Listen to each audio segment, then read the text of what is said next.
नमस्कार। Next 9 news पर आपका बहुत बहुत स्वागत है और मैं हूं आपके साथ वफा अब्बास।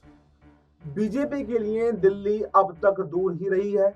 1956 के बाद में पहली बार 1993 में दिल्ली विधानसभा चुनाव का गठन हुआ तो बीजेपी ने यहां पर प्रचंड जीत हासिल की।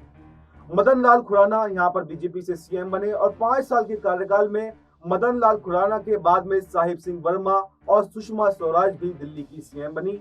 मगर 1998 के चुनाव जब हुए तो कांग्रेस की सरकार बनी और शीला दीक्षित यहां पर सीएम बनी। इसके अलावा 2003 और 2008 में भी लगातार बीजेपी को हराते हुए शीला दीक्षित ही सीएम बनी और 2011 में अन्ना हजारे दिल्ली में जन लोकपाल की मांग को लेकर आमरण अनशन पर बैठे थे, जिसे देश भर के लोगों का सहयोग भी मिलता हुआ दिखाई दिया था।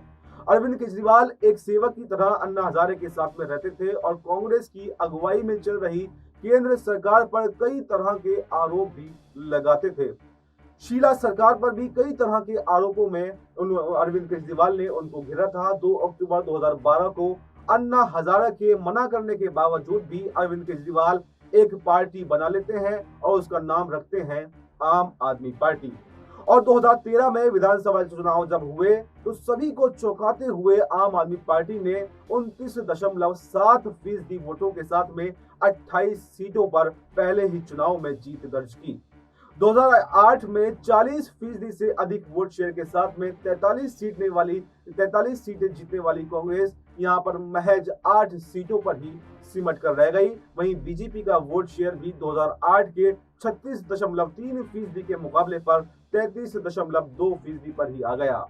वो 31 सीटें तो जीत गई लेकिन बहुमत के आंकड़े से पीछे रह गई। फिर कांग्रेस से किसी भी कीमत पर गठबंधन न करने की कसम खाने वाले और उसे भ्रष्टाचार की जननी बताने वाले अरविंद केजरीवाल ने उसी की मदद से सरकार बना ली और मुख्यमंत्री भी बन गए। हालांकि 49 दिनों बाद ही उन्होंने मुख्यमंत्री पद से इस्तीफा दे दिया और फिर 2015 में आपको 54.5% वोट मिले और 67 सीटों पर ऐतिहासिक जीत दर्ज की।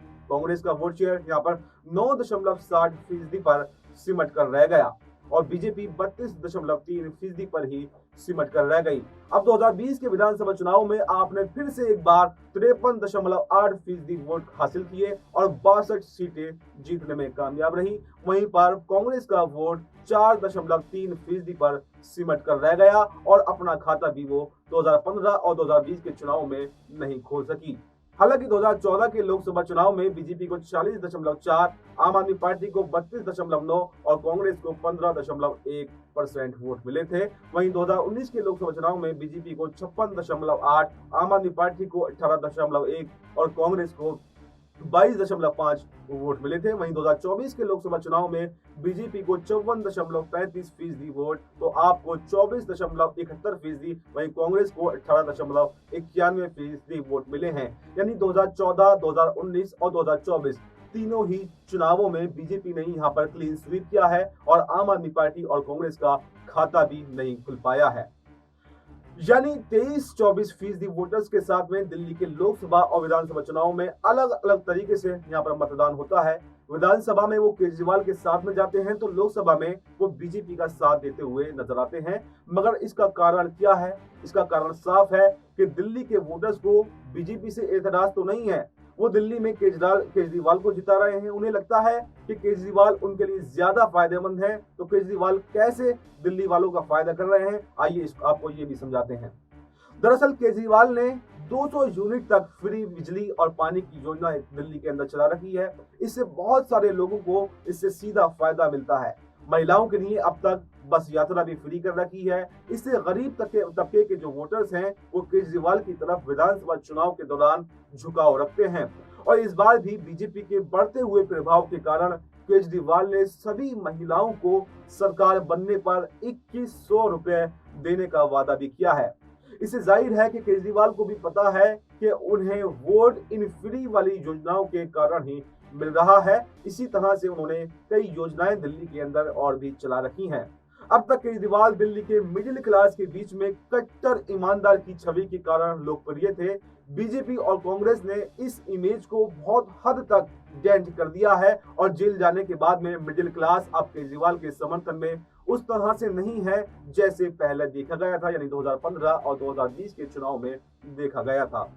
यमुना से लेकर गलियों की सफाई, कूड़े के ढेर और वायु प्रदूषण को लेकर अपर मिडिल क्लास पहले ही केजरीवाल से नाराज चल रहे हैं। ऐसे में बीजेपी को पता है कि उसे अब सिर्फ उन गरीब मतदाताओं को टारगेट करना है जो फ्री की योजनाओं के कारण केजरीवाल के साथ में जुड़े हुए हैं, जो केजरीवाल को वोट दे रहे हैं।